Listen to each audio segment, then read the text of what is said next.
ತಿಂದು ಒಂದು half an hour ಆದ್ಮೇಲೆ ನೀವು ಚೆನ್ನಾಗಿ ನೀರು ಕುಡಿಬೇಕು. ತಿಂದ ತಕ್ಷಣ ನೀರು ಕುಡಿಸಿದ್ರೆ ಅದು ಎಗೇನ್ ಇಂಡೈಜೆಷನ್ ಆಗುತ್ತೆ.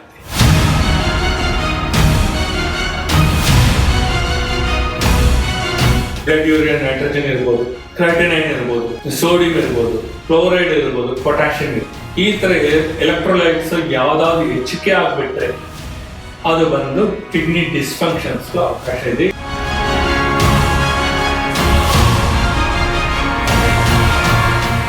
ಯಾವ್ದು ಹೆಚ್ಚಿಗೆ ಪ್ರೋಟೀನ್ಸ್ ಇದೋ ಅದನ್ನು ಬೇಡ. ಅದು ಹೆಚ್ಚಿಗೆ ತಿಂದ್ರೆ ಅಷ್ಟು ನೀವು ಕೆಲಸನೂ ಮಾಡ್ಬೇಕು, ಫಿಸಿಕಲ್ ಎಕ್ಸರ್ಸೈಸಸ್ ಮಾಡ್ಬೇಕು. ಅದು ಮಾಡ್ತಾ ಇಲ್ಲ ಅಂದ್ರೆ ಅದರಿಂದ ಸಮಸ್ಯೆಗಳು ತುಂಬಾ ಆಗ್ಬೋದು. ಅದೇ ಕ್ಯಾನ್ಸರ್ ಮೂಲ ಕಾರಣ.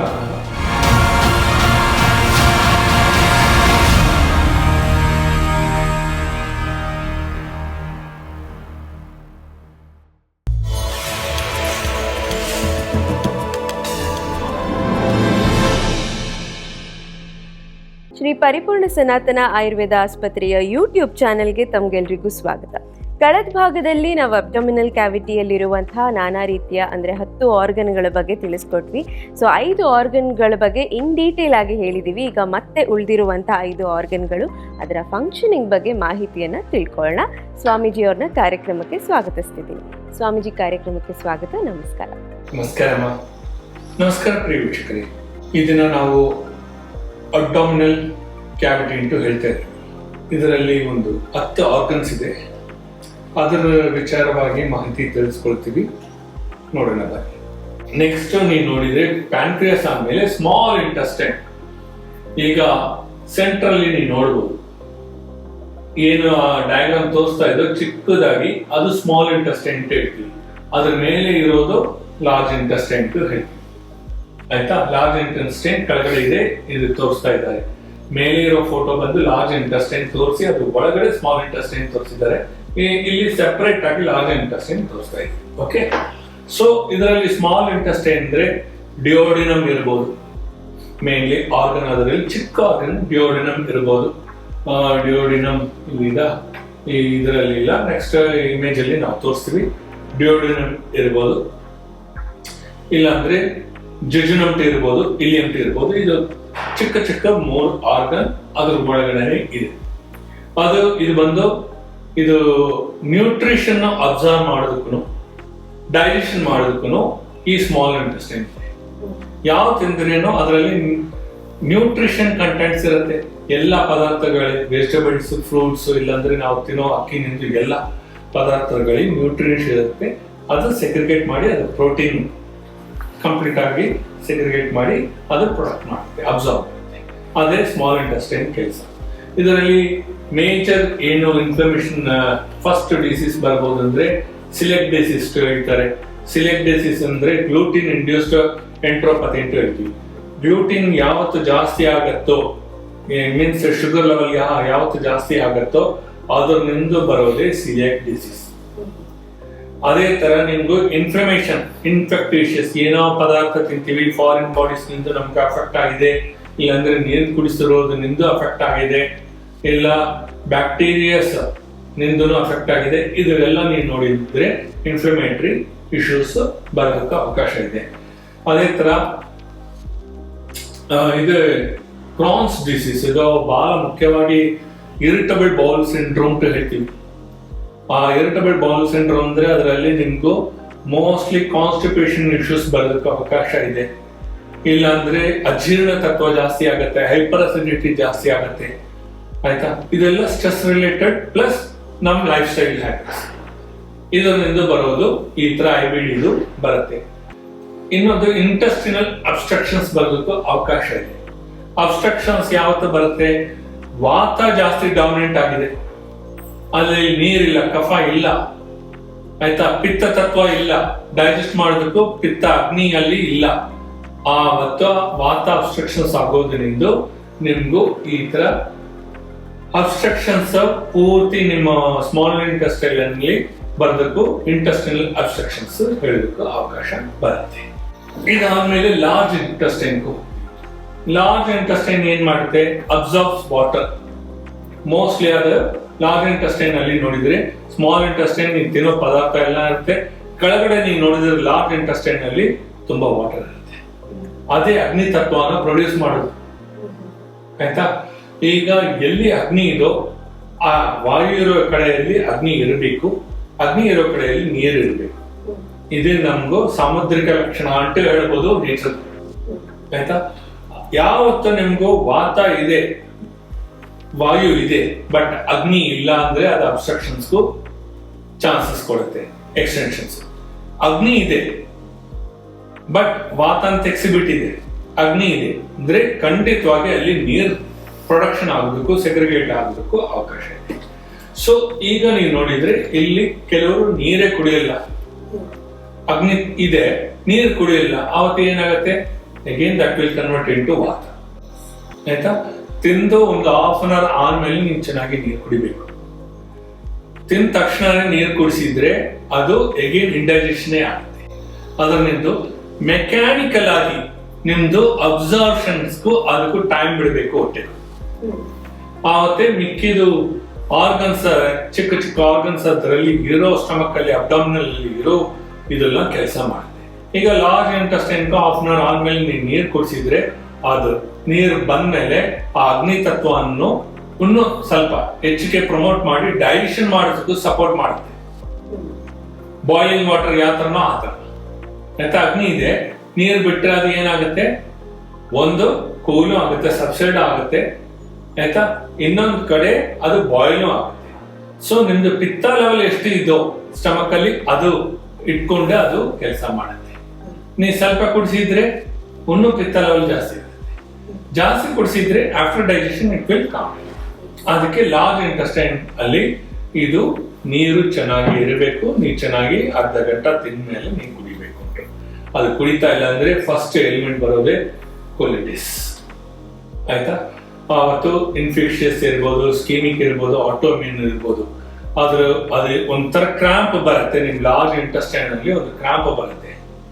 ಅದು ಬಂದು ಒಂದು ಯಾವ ತರ ನಮ್ಗೆ ಬ್ರೈನ್ ಅಲ್ಲಿ ಒಂದು ಸ್ಕೀಮಿಕ್, ಒಂದು ಸ್ಟ್ರೋಕ್, ಒಂದು ವಾತ ಡಾಮಿನೇಟ್ ಆಗೋದ್ರಿಂದ ಅಬ್ಸ್ಟ್ರಕ್ಷನ್ ಆಗಿ ಒಂದು ಸ್ಟ್ರೋಕ್ ಬರುತ್ತೋ ಅದೇ ರೀತಿಯಾಗಿ ಇದು ಲಾರ್ಜ್ ಇಂಟೆಸ್ಟೈನ್ ಅಲ್ಲಿ ಜಸ್ಟ್ ಕ್ರಾಂಪ್ಸ್ ಬರುತ್ತೆ, ನೋವು ತಡ್ಸ್ಕೊಳ್ಳೋದಕ್ಕಾಗಲ್ಲ.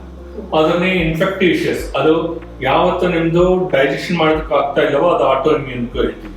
ಇನ್ಫೆಕ್ಟಿಷಿಯಸ್ ಅಂದ್ರೆ ಏನಾದ್ರು ಪದಾರ್ಥ ತಿಂದಿರೋದ್ರಿಂದೋ ಇಲ್ಲ ಅಂದ್ರೆ ಕುಡಿಸಿರೋದ್ರಿಂದ ಎಣ್ಣೆಗಳು, ಅದರಿಂದ ಇನ್ಫೆಕ್ಟಿಷಿಯಸ್ ಬರೋದಕ್ಕೆ ಅವಕಾಶ ಇದೆ. ಅದು ಏನ್ ಮಾಡುತ್ತೆ, ನಿಮ್ಗೂ ಫುಲ್ ಡ್ರೈನೆಸ್ ತಂದ್ಬಿಟ್ಟು, ಅಗ್ನಿ ನೋವು ಜಾಸ್ತಿ ಉತ್ಪತ್ತಿಯಾಗಿ ಡ್ರೈನೆಸ್ ತಂದ್ಬಿಟ್ಟು ಇಂಡೈಜೆಷನ್ ಮಾಡಿಬಿಟ್ಟು ಅದು ನಿಮ್ಗೂ ಒಂದು ಕ್ರಾಂಪ್ಸ್ ತರಿಸೋದಕ್ಕೂ ಅವಕಾಶ ಕೊಡುತ್ತೆ. ನೆಕ್ಸ್ಟ್ ಏನು, ಅಲ್ಸರೇಟಿವ್ ಕೊಲಿಟಿಸ್ ಅಂದ್ರೆ ಏನು, ಅದು ಅಲ್ಸರ್ಸ್ ಆಗೋದಕ್ಕೂ ತುಂಬಾ ಚಾನ್ಸಸ್ ಇದೆ ಲಾರ್ಜ್ ಇಂಟೆಸ್ಟೈನ್. ಅಲ್ಸರ್ಸ್ ಬಂದ್ಬಿಟ್ರೆ ಏನಾಗುತ್ತೆ, ಚಿಕ್ಕ ಚಿಕ್ಕದಾಗಿ ನೀವು ನೋಡಿದ್ರೆ ಅದು ಒಂಥರ ಸೋರ್ ತರ ಕಾಣಿಸುತ್ತೆ. ಆ ಸೋರ್ ಬಂದು ಇರಿಟೇಷನ್ಸ್ ತುಂಬಾ ಕೊಡುತ್ತೆ. ಅದರಲ್ಲಿ ಏನಾದ್ರು ನೀವು ಖಾರವಾಗಿ ತಿಂದ್ರೆ ಅದನ್ನು ನಿಮ್ಗೂ ಸಮಸ್ಯೆಗಳು ಉಂಟಾಗುತ್ತೆ. ಒಂದು ಬರ್ನಿಂಗ್ ಸೆನ್ಸೇಷನ್ಸ್ ಆಗ್ಬೋದು ಈ ತರ. ಇದಾದ್ಮೇಲೆ ಕೋರೆಕ್ಟಲ್ ಕಾರ್ಸಿನೋಮಾ, ಆ ಇಂಟೆಸ್ಟೈನ್ಸ್ ಈಗ ಕೆಳಗಡೆ ನೋಡ್ತಾ ಇದ್ರಲ್ವಾ, ಈ ತರ ಒಂದು ಸರ್ಪೆಂಟ್ ತರ ಬರ್ತಾ ಇದೆ. ಅದೆಲ್ಲ ನಾವು ಕಾಲಂಟ್ ಹೇಳ್ತೀವಿ, ಇಲ್ಲಾಂದ್ರೆ ನೀವು ರೆಕ್ಟಲ್ ಹೇಳ್ತೀವಿ. ಅದರಲ್ಲಿ ಕಾರ್ಸಿನೋಮಾ, ಕ್ಯಾನ್ಸರ್ ಬರೋದಕ್ಕೂ ಅವಕಾಶ ತುಂಬಿದೆ.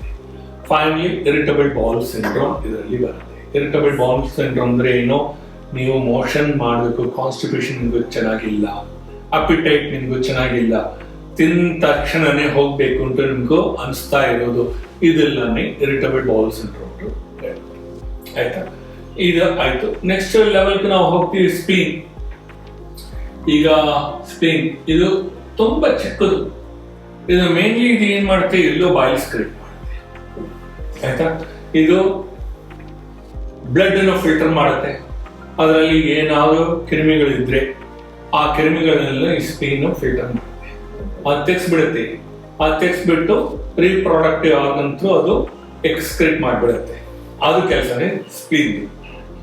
ಇಮ್ಯೂನ್ ಸರ್ವಿಲೆನ್ಸ್, ಇಮ್ಯುನಿಟಿ ಚೆನ್ನಾಗಿದೆ ಇಲ್ಲವಾ ಅದು ನೋಡ್ತಾನೆ ಇರುತ್ತೆ. ಇಮ್ಯುನಿಟಿ ಎಲ್ಲ ಕಡಿಮೆ ಆಗ್ತಾ ಇದೆ, ಆಟೋಮ್ಯೂನ್ ಸಿಸ್ಟಮ್ ಕಟ್ ಆಗ್ತಾ ಇದೆ ಅಂದ್ರೆ ಅದು ಸರಿಪಡಿಸೋದಕ್ಕೂ ಈ ಸ್ಪ್ಲೀನ್ ಒಂದು ಪ್ಯಾರಾಮೀಟರ್. ಇದರ ಫಂಕ್ಷನ್ ಅಷ್ಟೇ. ಸೊ ಇದರಲ್ಲೇ ನಿಮ್ದು ಮೇಜರ್ ಏಲ್ಮೆಂಟ್ಸ್ ಏನ್ ಇರ್ಬೋದು, ಇನ್ಫೆಕ್ಷನ್ಸ್ ಆಗಿದ್ರೆ ಹೆಮಟೋಲಾಜಿಕ್ ಡಿಸಾರ್ಡರ್ಸ್ ಹೇಳ್ತೀವಿ. ಹೆಮಟೋಲಾಜಿಕ್ ಡಿಸಾರ್ಡರ್ಸ್ ಅಂದ್ರೆ ಫ್ಲೂಯಿಡ್ಸ್ ನ ರೆಗ್ಯುಲೇಟ್ ಮಾಡಲ್ಲ, ಇಲ್ಲಾಂದ್ರೆ ಬ್ಲಡ್ ನ ಪ್ರಾಪರ್ ಆಗಿ ಫಿಲ್ಟರ್ ಮಾಡಲ್ಲ. ಈ ತರ ಸಮಸ್ಯೆಗಳು ಬರೋದ್ರಿಂದ ಇದನ್ನು ನಾವು ಹೆಮಟೋಲಾಜಿಕ್ ಡಿಸಾರ್ಡರ್ಸ್ ನಾವು ಹೇಳ್ತೀವಿ. ಇನ್ನೊಂದು ಸ್ಪ್ಲೀನಿಕ್ ರಪ್ಚರ್ ಆಗ್ಬಿಡುತ್ತೆ, ಅದು ಟ್ರಾಮಾ ಕೇಸಸ್. ಸ್ಪ್ಲೀನ್ ಅಲ್ಲಿ ಏನಾದ್ರು ಕೆಲವು ಟೈಮ್ 2 ಟೈಪ್ ಆಗುತ್ತೆ. ಕೆಲವ್ರಿಗೂ ಎಕ್ಸರ್ಸೈಸ್ ಮಾಡೋರು ಇರ್ಬೋದು, ಇಲ್ಲ ಅಂದ್ರೆ ಕೆಲವರು ಬೈಕ್ಸ್ ಹೊಡ್ಕೊಂಡು ಹೋಗ್ಬೋದು, ಅವತ್ತೆ ಆಕ್ಸಿಡೆಂಟ್ ಆಗಿ ಸ್ಪ್ಲೀನ್ ಅಲ್ಲಿ ಏನಾದ್ರು ಆಗ್ಬಿಟ್ರೆ ಅದು ರಪ್ಚರ್ ಆಗ್ಬೋದು, ಅದು ಟ್ರಾಮಾ ಕೇಸಸ್ ಆ ತರ ಆಗ್ಬೋದು. ಇಲ್ಲ ಅಂದ್ರೆ ಪ್ಯಾನ್ಕ್ರಿಯಾಸ್ ನಿಂದು ಕಾರ್ಸಿನೋಮಾ ಎಕ್ಸ್ಟೆಂಡ್ ಆಗಿ ಕೆಳಗಡೆ ಬಂದ್ಬಿಟ್ರೆ, ಸ್ಪ್ಲೀನ್ ಹತ್ರ ಬಂದ್ಬಿಟ್ರೆ ಆವತ್ತೂ ಆಗ್ಬೋದು. ಸೊ ಈ ತರ ಸಮಸ್ಯೆಗಳು ಇರೋದೆಲ್ಲ ಕಾರ್ಸಿನೋಮಾ ಇಲ್ಲ ಅಂದ್ರೆ ರಪ್ಚರ್, ಈ ತರ ಇಶ್ಯೂಸ್ ಬರೋದಕ್ಕೆ ಕಾರಣ ಏನಂದ್ರೆ ತಿನ್ನೋ ಹ್ಯಾಬಿಟ್ಸು, ಇಲ್ಲಾಂದ್ರೆ ಆಕ್ಸಿಡೆಂಟ್ಸು, ಇಲ್ಲಾಂದ್ರೆ ಕುಡಿಯೋದ್ರಿಂದ ರಪ್ಚರ್ ಆಗೋದು, ಈ ತರ ಸಮಸ್ಯೆಗಳು ಬರೋದು. ಇದು ಈ ತರ ಸಮಸ್ಯೆಗಳು ಸ್ಪ್ಲೀನ್ ಅಲ್ಲಿ ಬಂದ್ಬಿಟ್ರೆ, ರಪ್ಚರ್ ಈ ತರ ಬಂದ್ಬಿಟ್ರೆ, ಆ ಸ್ಪ್ಲೀನ್ ಏನ್ ಮಾಡುತ್ತೆ, ಎಲ್ಲೋ ಬಾಯಿಲ್ಸ್ ಸೆಕ್ರೇಷನ್ ಮಾಡೋದು ಸ್ಟಾಪ್ ಮಾಡುತ್ತೆ, ಆ ಇಂಡಿಕೇಶನ್ ಅಲ್ಲೇ ಕಟ್ ಆಗುತ್ತೆ. ಸೊ ಬ್ಲಡ್ ಫಿಲ್ಟ್ರೇಷನ್ ಆಗ್ತಾ ಇಲ್ಲ ಅಂದ್ರೆ ಅದು ಏನ್ ಇಂಪ್ಯೂರಿಟಿ ಆಗಿ ಅಗೇನ್ ಹೆಪಟೈಟಿಸ್ A-B-C ಜಾಂಡಿಸ್ ಬರೋದಕ್ಕೂ ಅವಕಾಶ ಕೊಡುತ್ತೆ. ನೆಕ್ಸ್ಟ್ ಲೆವೆಲ್ ಬಂದು ನಾವು ಕಿಡ್ನಿಗೆ ಹೋಗ್ತೀವಿ. ಕಿಡ್ನಿ ಈಗ ನಿಮ್ಗೂ ಗೊತ್ತಿದೆ, ಅದು ಫ್ಲೂಯಿಡ್ಸ್ ರೆಗ್ಯುಲೇಟ್ ಮಾಡುತ್ತೆ, ಆಯ್ತಾ. ಅದೇ ತರ ಎಲೆಕ್ಟ್ರೋಲೈಟ್ಸ್ ಪ್ಯಾರಾಮೀಟರ್ಸ್ ಎಲ್ಲ ಒಂದು ವ್ಯಾಲ್ಯೂಸ್ ಅಲ್ಲೇ ಇರುತ್ತೆ. ಅದು ಏನೇನು ಎಲೆಕ್ಟ್ರೋಲೈಟ್ಸ್ ಅಂದ್ರೆ ಬ್ಲಡ್ ಯೂರಿಯಾ ನೈಟ್ರೋಜನ್ ಇರ್ಬೋದು, ಕ್ರೈಟನೈನ್ ಇರ್ಬೋದು, ಸೋಡಿಯಂ ಇರ್ಬೋದು, ಕ್ಲೋರೈಡ್ ಇರ್ಬೋದು, ಪೊಟ್ಯಾಷಿಯಂ ಇರ್ಬೋದು. ಈ ತರ ಎಲೆಕ್ಟ್ರೋಲೈಟ್ಸ್ ಯಾವ್ದಾದ್ರು ಹೆಚ್ಚಿಗೆ ಆಗ್ಬಿಟ್ರೆ ಅದು ಬಂದು ಕಿಡ್ನಿ ಡಿಸ್ಫಂಕ್ಷನ್ಸ್ ಅವಕಾಶ ಇದೆ, ಇಲ್ಲಾಂದ್ರೆ ರೀನಲ್ ಡಿಸ್ಫಂಕ್ಷನ್ಸ್ ಹೇಳ್ತೀವಿ. ಅದಕ್ಕೂ ಸಮಸ್ಯೆಗಳು ಅದು ಉಂಟಾಗ್ಬೋದು. ಸೊ ಇದರಲ್ಲಿ ಮೇಜರ್ ಏಮ್ ಅಂದ್ರೆ ರೀನಲ್ ಸ್ಟೋನ್ಸ್ ಬರ್ಬೋದು, ಕಿಡ್ನಿಯಲ್ಲಿ ಸ್ಟೋನ್ಸ್ ಅದು ಬರ್ಬೋದು, ಇಲ್ಲಾಂದ್ರೆ ಕಿಡ್ನಿ ಇನ್ಫೆಕ್ಟ್ ಆಗ್ಬೋದು, ಆಯ್ತಾ. ಅದು ಇಲ್ಲಾಂದ್ರೆ CKD ಆಗ್ಬೋದು. ಇದೆಲ್ಲ ಮೇಜರ್ ಕ್ರಾನಿಕ್ ಕಿಡ್ನಿ ಡಿಸೀಸ್, ಇಲ್ಲಾಂದ್ರೆ ರೀನಲ್ ಟ್ಯೂಮರ್ಸ್ ಆಗ್ಬೋದು. ಈ ತರ ಸಮಸ್ಯೆಗಳು ಕಿಡ್ನಿಯಲ್ಲಿ ಬಂದ್ರೆ ಆ ಪೇಷಂಟ್ಗೂ ಯೂರಿನೇಷನ್ ಇಶ್ಯೂಸ್ ಬರ್ಬೋದು, ಇಲ್ಲಾಂದ್ರೆ ಎಕ್ಸ್ಕ್ರೀಷನ್ಸ್ ಇಶ್ಯೂಸ್ ಬರ್ಬೋದು, ಆಯ್ತಾ. ಅದಾದ್ಮೇಲೆ ಕ್ರಾನಿಕ್ ಕಿಡ್ನಿ ಡಿಸೀಸ್ ಬಂದ್ಬಿಟ್ರೆ ಅವ್ರ ಡಯಾಲಿಸಿಸ್ಗೂ ಬೇಕಾಗುತ್ತೆ, 2 ಕಿಡ್ನಿನೂ ಫೇಲ್ ಆಗೋಕ್ಕೂ ಅವಕಾಶ ಇದೆ. ಸೊ ಅದರದೇ ಕಿಡ್ನಿ ಫಂಕ್ಷನ್ಸ್, ಆಯ್ತಾ. ಈಗ ಪೆರಿಟೋನಿಯಂ ದಿ ಲಾಸ್ಟ್ ಒನ್. ಅದು ಪೆರಿಟೋನಿಯಂ ನೀವು ನೋಡಿದ್ರೆ ಅದು ಒಂದು ಸರಸ್ ಮೆಂಬ್ರೇನ್ ಟು ಹೇಳ್ಬೋದು. ಅಬ್ಡಾಮಿನಲ್ ಕ್ಯಾವಿಟಿಗೂ ಅದು ಒಂದು ಲೈನಿಂಗ್ ಕೊಡುತ್ತೆ. ಅದು ಯಾವ ತರ ಲೈನಿಂಗ್ ಕೊಡುತ್ತೆ ಅಂತ ಹೇಳಿದ್ರೆ, ಮೇಜರ್ ಆಗಿ ಇದು ಬಂದು ನಿಮ್ಗೂ ಪೆಲ್ವಿಕ್ ರೀಜಿಯನ್ಗೂ ಅಬ್ಡಾಮಿನಲ್ಗೂ ಒಂದು ಲೈನಿಂಗ್ ಕೊಡುತ್ತೆ. ನೀ ಏನಂತ ತಿಂದಿದ್ರು ಅದು ಸೆಕ್ರೇಷನ್ ಮಾಡಿ, ಅದು ಎಕ್ಸ್ಕ್ರೀಷನ್ ಪಾರ್ಟ್ ಸೆಪರೇಟ್, ಅದು ಬಂದು ಯೂರಿನ್ ಎಕ್ಸ್ಕ್ರೀಷನ್ಸ್ ಇರ್ಬೋದು, ಇಲ್ಲ ಅಂದ್ರೆ ಅದರ್ ಸಾಲಿಡ್ ಎಕ್ಸ್ಕ್ರೀಷನ್ಸ್ ಇರ್ಬೋದು. ಇದು ಸೆಪರೇಟ್ ಮಾಡೋದು ಕೆಲಸನೇ ಪೆರಿಟೋನಿಯಂ ಕೆಲಸ. ಇದರಲ್ಲಿ ನಿಮ್ಗೂ ಮೇಜರ್ ಇನ್ಫ್ಲಮೇಷನ್ ಆಗ್ಬೋದು. ಯಾವತ್ತೂ ನೀವು ಎಲ್ಲಾದ್ರೂ ಟ್ರೈನ್ ಅಲ್ಲಿ ಹೋಗ್ತಿರೋ ಅದರಲ್ಲಿ ಟಾಯ್ಲೆಟ್ ಚೆನ್ನಾಗಿರ್ಬೇಕು, ಅಲ್ಲಿ ಚೆನ್ನಾಗಿಲ್ಲ ಅಂದ್ರೆ ಅದು ಯೂಸ್ ಮಾಡಿದ್ರೆ ಇನ್ಫೆಕ್ಷನ್ ಬರೋದಕ್ಕೂ ಅವಕಾಶ ಇದೆ. ಇದೇ ತರ ಫ್ಲೈಟ್ ಅಲ್ಲಿ ಇರ್ಬೋದು, ಇನ್ನೂ ಬೇರೆ ತರ ಎಲ್ಲಾದ್ರೂ ಪಬ್ಲಿಕ್ ಟಾಯ್ಲೆಟ್ ಯೂಸ್ ಮಾಡಿದ್ರೆ ಅಲ್ಲಿ ಇನ್ಫೆಕ್ಷನ್ಸ್ ಬರಲಿಕ್ಕೆ ಅವಕಾಶ ತುಂಬಾ ಇದೆ. ಅದೇ ತರ ಅಸೈಟಸ್ ಇರ್ತೀವಿ. ಅಸೈಟಸ್ ಅಂದ್ರೆ ಅದು ಒಂಥರ ಫ್ಲೂಯಿಡ್ ಅಕ್ಯುಮುಲೇಷನ್, ಹೆಚ್ಚಿಗೆ ಫ್ಲೂಯಿಡ್ ಅಕ್ಯುಮುಲೇಷನ್ ಮೀನ್ಸ್ ನಿಮ್ಮಲ್ಲಿ ಇದು ಪಿತ್ತ ಜಾಸ್ತಿ ಇಲ್ಲ, ಅವತ್ತು ಫ್ಲೂಯಿಡ್ ರಿಟೆನ್ಷನ್ ಆಗ್ಬಿಡುತ್ತೆ. ಆ ಫ್ಲೂಯಿಡ್ ರಿಟೆನ್ಷನ್ ಆಗಿದ್ರೆ ಪೆರಿಟೋನಿಯಂ ಆವತ್ತು ಏನಾಗುತ್ತೆ, ಎಗೇನ್ ಕಿಡ್ನಿ ಡಿಸ್ಫಂಕ್ಷನ್ ಆಗೋದಕ್ಕೂ ಅವಕಾಶ ಇದೆ. ಯೂರಿನ್ ಎಕ್ಸ್ಕ್ರೀಷನ್ ಆಗ್ತಾ ಇಲ್ಲ ಅಂದ್ರೆ ಏನಾಗುತ್ತೆ, ವಾಟರ್ ರಿಟೆನ್ಷನ್ ಆಗ್ಬಿಟ್ರೆ ಅದು ಕಿಡ್ನಿಗೂ ಎಗೇನ್ ಟ್ರಾನ್ಸ್ಫರ್ ಮಾಡಿಬಿಡುತ್ತೆ. ಅಲ್ಲಿಂದ ಲಿವರ್ಗೆ ಆಗ್ಬೋದು, ಲಂಗ್ಸ್ಗೆ ಆಗ್ಬೋದು. ಈ ವಾಟರ್ ರಿಟೆನ್ಷನ್ಸ್ ಎಲ್ಲ ಮಾಡೋ ಕೆಲಸ ಯಾವುದು ಇದೆ peritoneum, in case if it is dysfunction, ಆಯ್ತಾ. ಇದು ಫೈನಲಿ ಅದು ಕಾರ್ಸಿನೋಮಾ ಬರ್ಬೋದು, ಅದರಲ್ಲಿ ಕ್ಯಾನ್ಸರ್ ಬರೋದಕ್ಕೂ ಅವಕಾಶ ಇದೆ. ಆ ತರ ಇದ್ರೆ ಅದನ್ನು ತೆಗಿಬೇಕಾಗುತ್ತೆ. ಸೊ ಈ ತರ ನಮಗೂ ಒಂದು ಅಬ್ಡಾಮಿನಲ್ ಕ್ಯಾವಿಟಿ ಅಂದ್ರೆ 10 ಪ್ರಕಾರ ನಮಗೂ ಆರ್ಗನ್ಸ್, ಚಿಕ್ಕ ಚಿಕ್ಕ ಆರ್ಗನ್ಸ್ ಇದೆ, ಅದ್ರದ್ದು ರಿಲೇಟೆಡ್ ಎಲಿಮೆಂಟ್ಸ್ ಈ ತರ ನಾನು ಹೇಳಿರೋ ಪ್ರಕಾರ ಇರುತ್ತದೆ. ಅದರಿಂದ ವೀಕ್ಷಕರೇ ದಯವಿಟ್ಟು ಒಳ್ಳೆ ಪದಾರ್ಥ ತಿನ್ನಿ, ಒಳ್ಳೆ ನ್ಯೂಟ್ರಿಷನ್ ನಿಮಗೂ ಇದು ಕನ್ವರ್ಟ್ ಆಗೋ ಥರ ತಿನ್ನಿ, ಪ್ರೋಟೀನ್ಸ್ ಕನ್ವರ್ಟ್ ಆಗೋ ಥರ ತಿನ್ನಿ. ಯಾವುದು ಹೆಚ್ಚಿಗೆ ಪ್ರೋಟೀನ್ಸ್ ಇದೋ ಅದನ್ನು ಬೇಡ. ಹೆಚ್ಚಿಗೆ ಪ್ರೋಟೀನ್ಸ್ ಅಂದ್ರೆ ನಾನ್ ವೆಜ್, ಅದು ಹೆಚ್ಚಿಗೆ ತಿಂದ್ರೆ ಅಷ್ಟು ನೀವು ಕೆಲಸನೂ ಮಾಡಬೇಕು, ಫಿಸಿಕಲ್ ಎಕ್ಸರ್ಸೈಸಸ್ ಮಾಡಬೇಕು. ಅದು ಮಾಡ್ತಾ ಇಲ್ಲ ಅಂದ್ರೆ ಅದು ಆ ಪ್ರೋಟೀನ್ಸ್ ಹೆಚ್ಚಿಗೆ ಆಗಿ ಬಿಟ್ರೆ ನಿಮ್ಗೂ ಸಿಕ್ಕಿಡಿ ಬರೋದಕ್ಕೂ ಅವಕಾಶ ಇದೆ. ಇಲ್ಲ ಅಂದ್ರೆ ಚಿಕ್ಕ ಚಿಕ್ಕ ಈ ಪೆರಿಟೋನಿಯಂ ಆರ್ಗನ್ಸ್ ಆಗಲಿ, ಸ್ಪ್ಲೀನ್ ಆಗಲಿ, ಇಲ್ಲಾಂದ್ರೆ ಪ್ಯಾಂಕ್ರಿಯಾಸ್ ಆಗಲಿ, ಅದೆಲ್ಲ ಕೆಲಸ ಮಾಡೋದೇ ಬಿಟ್ಬಿಡುತ್ತೆ, ಡಿಸ್ಫಂಕ್ಷನ್ ಆಗ್ಬಿಡುತ್ತೆ. ಅದರಿಂದ ಸಮಸ್ಯೆಗಳು ತುಂಬಾ ಆಗ್ಬೋದು. ಅದೇ ಕ್ಯಾನ್ಸರ್ಗೂ ಮೂಲ ಕಾರಣನ. ಆಯ್ತಾ? ಸೊ ಇವತ್ತು ನಾನು ಇದರಲ್ಲಿ ನಿಮ್ಗೂ ಎಲ್ಲ ವಿಚಾರ ಒಂದು 10 ಆರ್ಗನ್ ಮೇಲೆ ನಾನು ತಿಳಿಸಿದ್ದೀನಿ. ಹೋಪ್ಫುಲಿ ನಿಮ್ಗೆ ಎಲ್ಲರಿಗೂ ಅರ್ಥ ಆಗಿರ್ಬೋದು. ಸ್ವಲ್ಪ ಟೈಮ್ ತಗೊಂಡಿದ್ದೀನಿ. ಇನ್ನು ಇದರ ವಿಚಾರ ಬಗ್ಗೆ ಇದು ಯಾವ ತರ ಟ್ರೀಟ್ ಮಾಡ್ಕೋಬಹುದು ಅಂತ ನಾನು ನಿಮ್ಗೂ ಖಂಡಿತವಾಗಿ ಮಾಡ್ತೀನಿ. ಅಬ್ಡೋಮಿನಲ್ ಕ್ಯಾವಿಟಿ ಬಗ್ಗೆ ಸಂಪೂರ್ಣ ಮಾಹಿತಿ ತಿಳಿಸ್ಕೊಟ್ರಿ, ಧನ್ಯವಾದಗಳು. ಧನ್ಯವಾದ. ಸೊ ವೀಕ್ಷಕರೇ, ನೋಡಿದ್ರಲ್ಲ, ಇವತ್ತಿನ ಒಂದು ಭಾಗದಲ್ಲಿ ನೀವು ತಿಳ್ಕೊಂಡ್ರಿ ಅಬ್ಡಮಿನಲ್ ಕ್ಯಾವಿಟಿ ಅಂದ್ರೆ ದೇಹದ ಅತಿ ದೊಡ್ಡ ಆಂತರಿಕ ಅಂಗ ಯಾವ ರೀತಿ ಕೆಲಸ ಮಾಡುತ್ತೆ, ಹಾಗೆ ಒಂದ್ ವೇಳೆ ಕರೆಕ್ಟ್ ಆಗಿ ಫಂಕ್ಷನಿಂಗ್ ಆಗದೆ ಇದ್ರೆ ನಮ್ಮಲ್ಲಿ ಯಾವ ರೀತಿ ಆರೋಗ್ಯ ಸಮಸ್ಯೆಗಳು ಬರುತ್ತೆ ಅನ್ನೋದನ್ನ ತಿಳ್ಕೊಂಡ್ರಿ. ಮುಂದಿನ ಭಾಗದಲ್ಲಿ ನಮ್ಮಲ್ಲಿ ಕಾಣುವಂತಹ ಹೊಟ್ಟೆ ನೋವು ಇರ್ಬೋದು, ಅಥವಾ ವಾಮಿಟಿಂಗ್ ಇರ್ಬೋದು, ಅಥವಾ ಡೈಜೆಷನ್ ಸರಿಯಾಗಿ ಆಗದೆ ಬರುವಂತಹ ನಾನಾ ರೀತಿಯ ಆರೋಗ್ಯ ಸಮಸ್ಯೆಗಳಿಗೆ ಆಯುರ್ವೇದ ಚಿಕಿತ್ಸೆ ಯಾವ ರೀತಿ ಕೆಲಸ ಮಾಡುತ್ತೆ ಅನ್ನೋದನ್ನ ತಿಳ್ಕೊಳ್ಳೋಣ ಅಂತ ಹೇಳ್ತಾ ನಮಸ್ಕಾರ.